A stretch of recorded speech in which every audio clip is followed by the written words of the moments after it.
Welcome to America's Heroes Group. Welcome back to America's Heroes Group. And of course, we have our partner with us today again, the partner with the Veterans Legislative Voice and our ASG correspondent. Today is Saturday, June 17, 2023, June 18. Tomorrow, Sunday, is Father's Day. Happy Father's Day to all those fathers out there, particularly those that served overseas and been away from your families. June is LGBTQ Pride Month and PTSD Awareness Month. Our host is Kelley. I'm Sean Claiborne, the co-host. Our executive producer is Glenda Smith, and our digital media producer is Ivan Ortega. And Shakai is our studio engineer today. Stephanie Kalota is with us. She is the Army Sergeant First Class veteran, founder and creator of the Veterans Legislative Voice, and she is our ASG correspondent. And we have a video and also an audio. So those of us on the radio listen to us on AM 1690 and WVON. And those seeing us on YouTube, we have a video and audio clip we're going to play for you from Newsnation. Elizabeth Vargas, no continuity in mental health care from the VA. Many veterans who served their country, especially those in combat, the return to civilian life can be difficult. The number of vets struggling with depression, anxiety, and PTSD has risen dramatically in the last few decades, and getting help is often a struggle of its own. One veteran took his frustrations with the mental health care he was getting from the VA to social media. In a TikTok post, raw with emotion, his message clearly struck a chord and has since gone viral. Joining us now live with more is Newsnation correspondent Brooke Schaefer. Hey, Brooke. Hey, Elizabeth. Joseph Contisano is an Army veteran. He served in Afghanistan, and since being home, he sought treatment for his mental health, a process he described as a maze filled with red tape.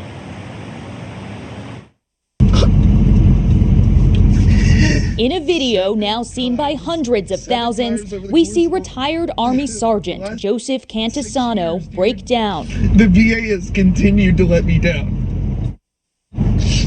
Frustrated over the mental health care he says he's received from the VA. I just want some continuity of care, dude. I'm so tired of it. I've been off all my medications. 2 years I've been doing it on my own, man. I'm just fucking white knuckling. I'm gripping. Jesus. I'm so tired of it. The Army vet who lives in Florida didn't want to share his diagnosis, but said the VA let him down, constantly switching his doctors, a process he says can take weeks or months. Years ago, maybe when I didn't have the support system I do, or if the situation had been changed, or my internal strength or the internal strength of another individual sitting in that seat, that might have been the last video they ever recorded. A recent study found 24 U.S. veterans die by suicide every day, most diagnosed with depression, anxiety, or post-traumatic stress disorder. Jason Kander with the Veterans Community Project wrote The Invisible Storm, a book about his painful moments with PTSD. I, like a lot of veterans, waited way too long to get care and to reach out. I spent about 10 years, a little over 10 years, kind of telling myself that what I was dealing with couldn't be PTSD because I didn't feel like I had earned it. That's what most veterans think, because when you're in the military, one of the things that you're taught is, somebody has it worse. From 2001 to 2015, as many as 500,000 troops have been diagnosed with PTSD. These doctors keep quitting, they keep switching. When we asked about the claims in this video, the VA said they couldn't discuss it due to patient privacy. We memorialize all of those who have fallen in service to our country, in combat. But imagine if we built a wall for all of the individuals who committed suicide as a direct result of the shortcomings of the mental health care in this country, who served their country honorably. Imagine how big that wall would be. It'd be gigantic. And to think that it's preventable is a complete, it's an understatement. It's absolutely preventable. And that Army vet told us he has since heard from the VA after posting that video. They apparently called him, offered to help him with his case, and of course look into why this happened in the first place. Elizabeth? That video, Brooke, is really difficult to watch, and yet I'm so glad people are and know more about what these men and women who served our country so bravely are going through. Brooke Schaefer, thanks. That was a powerful report. Really appreciate it. Today. Oh, that video is really, I'm doing all right. That video is really hard to watch for a lot of people, I know. So there are some legislative bills and policies addressing the VA mental health care system. We had some people on our show before, people from National Nurses United, for example, that have talked about shortage of medical staff, and then also the turnover that's common because a lot of the people that work in the VA medical health system don't get paid or compensated as much as people in the civilian world. And then also sometimes it's a training ground for a lot of people in the medical profession. They're looking to get trained or get training in the through the VA, and then they move on to the civilian jobs with bigger pay and better benefits and things like that. So tell us, what do you know about these bills, and what is going to be done about this problem? Well, first I do want to point out there's a few legislations that's been put out there that's actually helping or should be helping soon. And because, it takes a couple of months to get them going after they've been approved. One bill I do want to point out is the Patient Advocate Tracker Act. And that was passed in the last congressional session almost 2 years ago, a little under 2 years ago. And the great thing about this act was that it directed the VA to digitize the complaint system for patient advocacy issues. So if, like, this veteran, he's going through a lot of issues with the lack of continuity and everything like that, anyone in his position or even just anywhere close to his position, not even that extreme, can contact a patient advocate. And they have a plethora of them at every VA hospital, so I really encourage people to go.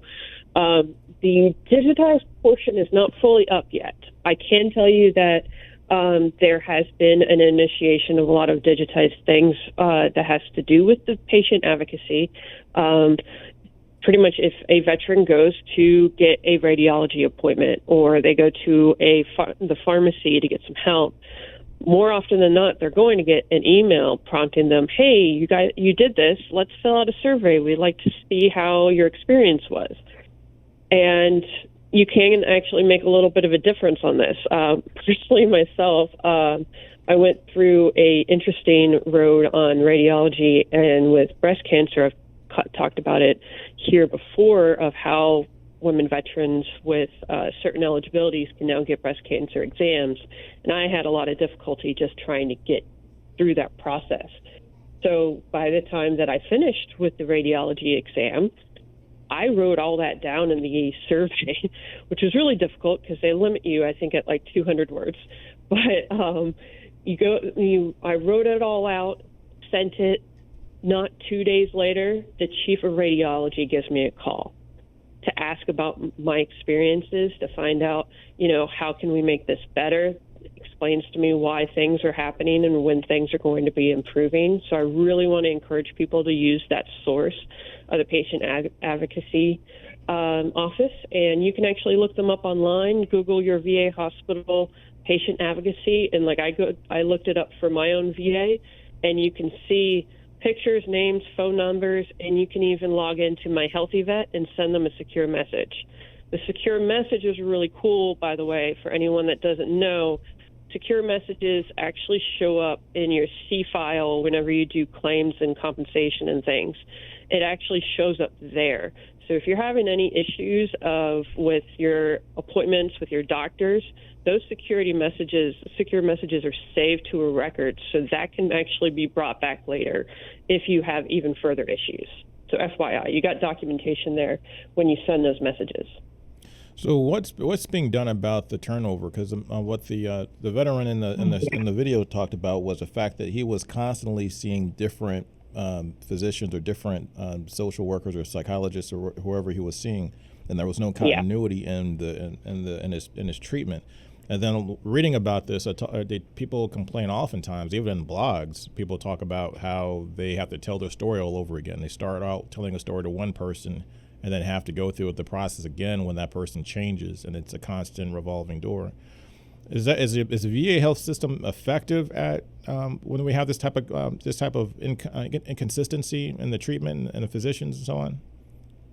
There is a huge amount of attrition rollover, and that's mostly because there was such a issue of the hiring. There's been a ton of hiring shortages.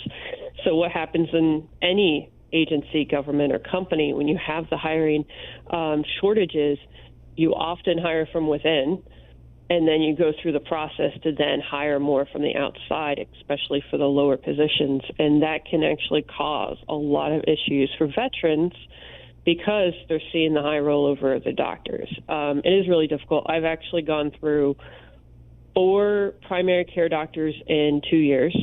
In 18 months, I am about to go through to my 3rd psychologist. And so I completely understand and sympathize, and you guys are not alone. And so there's a few options out there that the few bills and acts that's out there that still need to be passed that I'll point out. So if you guys want to contact your congressional elected officials, there is the PSC Joseph Dewar Peer Support Program Act. Now, this act doesn't specifically go into trying to keep and try to slow down or stop the rollover, but what it does do is that it has the peer support, peer-to-peer mental health programs. Those can be the continuity for the veterans as they go through a lot of the rollover that's going to be happening here. And it's a necessary evil because of the hiring shortages and all the things. The VA has also been, they have also released that they have streamlined their hiring, and they're actually hiring them much quicker than they have in the past. It's actually supposed to be one of the fastest in the past decade. So just FYI out there, there is some help coming. There is a light at the end of the tunnel for a lot of these issues. So keep on working on it, and also contact your patient advocacy if you have an issue. So do you know if there's any bills? I know there's been talk in Capitol Hill about, and people actually within even different groups, and they're trying to help people that work in the VA system and the healthcare system be able to collect a bargain for better wages and things like that, better compensation. Is there any movement on that do you know of? Not that I know of right now. The closest we got was last congressional session, and that was for pediatric care. And it was mostly of the relabeling and all of the mess, because there's a lot of red tape and issues happening behind the scenes when it comes to hiring and the slots and the positions. And so there was a bill that came out that was passed last year for that, but we're hoping that a few things will be passed. The next bill I can suggest is a little bit of a touchy subject because it comes with a complicated issue. Everybody understands community care right now. For those that don't know, you're able to go see people outside of the VA if you meet certain criteria, which is often if the VA doesn't currently have a doctor or a specialist for the type of service that you're looking for, or they can't schedule you within a certain time frame for that. My own psychologist has suggested that I go to community care because of the rollover that's happening. If I find a small clinic with, 1 or 2 doctors, that the ones that own their own clinics, I'll likely be able to have that continuity of care for a good amount of time, mostly until they retire. Mm-hmm. So those type of things is often suggested. The bill I'm going to suggest, it's called the Veterans Health Empowerment, Access, Leadership, and Transparency for Our Heroes Act. The short, Health Act of 2023. It was introduced by Senator Moran from Kansas, a Republican. I'm happy that I'm promoting the Republicans that submitted this, and this act would actually help streamline some other issues that's been happening within the community care program. So it's mostly to help with the red tape that's going on there. Mm-hmm. And that's what was going to be my next question, which is how hard is it for someone to get referral to a civilian doctor or outside the system? I know there's different processes for people if they can't get the care in their VA.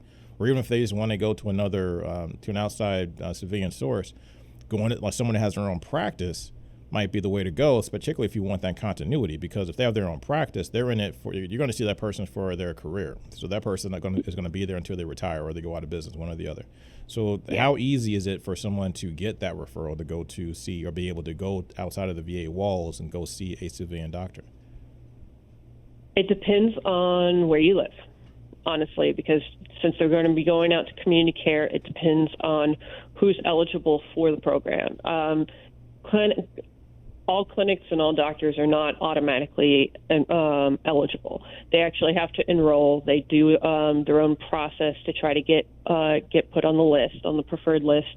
So then they can set up those things, and it can also take a little bit of time. I was able to get sent out in community care for massage therapy, believe it or not, and that took about 7 weeks for me to get the call to get the process started. And frustratingly, they regulate how many appointments you're supposed to get within a time frame. And of course, since I had to wait for that long, and I had to wait, I guess, 9 weeks total to get my first appointment, I was already halfway through the time frame. But the good clinics that know how to work the system, basically what they can do is actually request the extension because of the time frame, because of the delay, and that can get approved, and it's approved pretty easily. The clinic I go to for that is phenomenal, and they know how to get things started and take care of you, basically. So yeah, there's still red tape and a lot of bureaucracy that goes into it. So now, can I ask you a personal question and kind of get more color on this topic? Go ahead.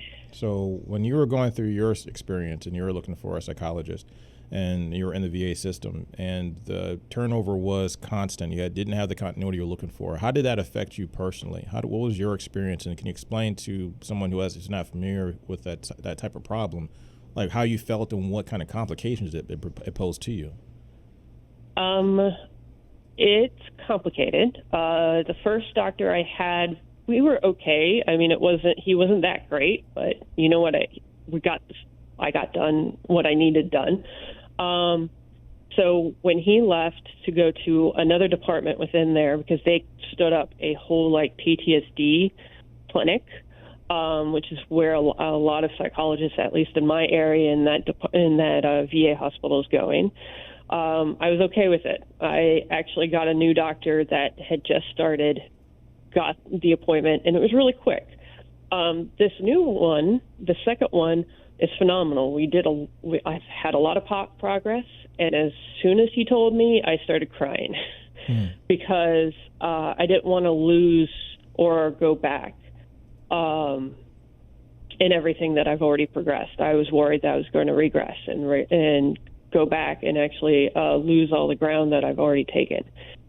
So it was really hard, and it can be really scary and lonely. So it's pretty difficult. The other part of it was that he was also on paternity leave, not knocking him, everybody leave. He got it for 4 months. The VA hospital couldn't even give me a temporary doctor for the time frame. And you couldn't forever for you to find somebody in the civilian world. You can't even say, okay, well, I can't go here, or I can go to a private clinic like community care. That wasn't even, it takes so long to even get that type of referral. Yeah. Like they might see me twice before I finally get my doctor. Wow. Go back to my doctor. So I actually had, thank God, my psychiatrist had extra time, and he could take me on. We did a little bit sooner, because usually I see him every 6 months, because the medication that I'm on is pretty good, and we're in a good groove right there. But I just needed somebody to talk to and go through it. So I saw him at least every 3 to 4 weeks, during that time frame, which helped. But not everybody has that. And so not everybody's going to go through the same experience that I do. They say there's about 500,000 veterans today that have PTSD, at least that they acknowledge that they have 500,000. I know that a lot of people debate about that, and a lot of veterans don't believe that. They believe that, that it's rare and not too many people have PTSD. And then some people kind of water it down into an extent because we got to talk about, we have 18 plus million veterans across the country. So 500,000 really is a drop in a bucket. My personal opinion on this is from this experience being a veteran myself, never been deployed, never been overseas. I think all of us have some kind of degree of PTSD at some level, this going through the military training, going through the military cycles, and particularly if you've been deployed or have combat experience. I think we all have it. It just manifests in different ways. We just don't have it to the grave extent of maybe the person we saw in the video, who's going through severe trauma currently still. But we've all been affected by it at some level, whether it be minute or grand or anywhere in between. Even people outside of the military experience, people growing up in violent neighborhoods. There's a lot of research and studies on that to talk about that.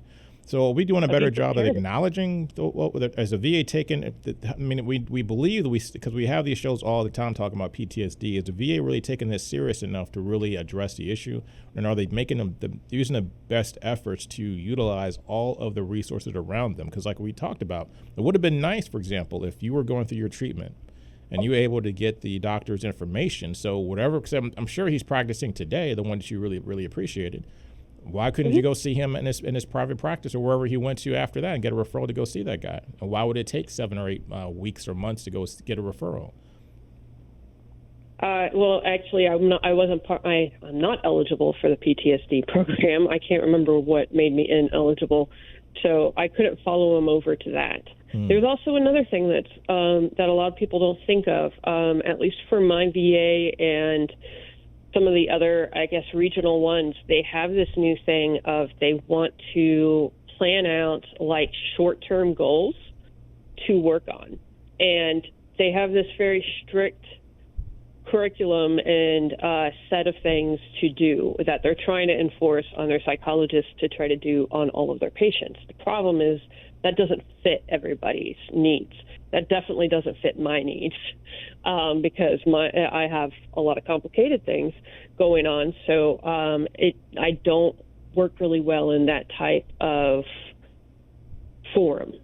So that's the other thing that my psychologist basically encourages, that if I go to community care, I can go and get help without having to stick to the VA's curriculum, if that makes sense. Yeah. Yeah. There's another crazy, frustrating thing that's going on here, especially with this bill that I mentioned, the Health Act, is that there is a argument that's made by veterans advocates that community care and the Mission Act was the start of the privatization, cannot say it right, of the VA. Mm-hmm. And so the community care is basically the start of that to basically try to dismantle the VA. And in some respects, it does ring true in some arguments. The other frustrating thing about community care and everything that came out in the Mission Act is that since the VA is paying for the community care stuff, they might have less funding and less time to work on their own issues to hire the people they need to fill the gaps that they have. And so then they're kind of in this weird, vicious cycle of having to take care of the veterans that they don't actually have the services for, and they spend time on that, but then they don't have time and funds to spend time on filling the gaps that they have. But to me, like that argument, we've had experts on our show, particularly in the early years. We've had there was I forget this lady's name. God forgive me, but there was a researcher who's written many books about this, and really touts the VA system as being ahead of its time and also extremely comprehensive and powerful as a tool to treat veterans, and even hails it, if not on par, in some cases ahead of the civilian healthcare system. And she was on our show years ago, and I remember we had a conversation with her, and she was very much against privatization. However, I do see that there is a place for having the ability, particularly in rural areas, to be able to go to a clinic that doesn't have the services for that clinic are not available in your local VA, or your VA is too far away. And then on top of that, I mean, like in your case, unless the VA is going to pay more money, which National Nurses United has been on our show and talked about this over and over and over again. They don't even have the power to collective bargain for better wages. And they're overworked, understaffed, and they're underpaid. So how do you get from point A to point B? There's a lot of things we got to do. First of all, you got to look at the defense budget. We have a $800 billion defense budget, a $200 billion budget. We're actually trying to push for $300 billion this year for healthcare. And for not just healthcare, but for everything related to benefits, including healthcare. So that includes home loans, that includes education, that includes everything. All the stuff that treats the actual individual, we put a drop in a bucket compared to what we actually spend on blowing things up. Yep. So we're running out of time. Any final words on this? Or anything you could recommend for us to do as veterans and as civilians and listening to this to the show today?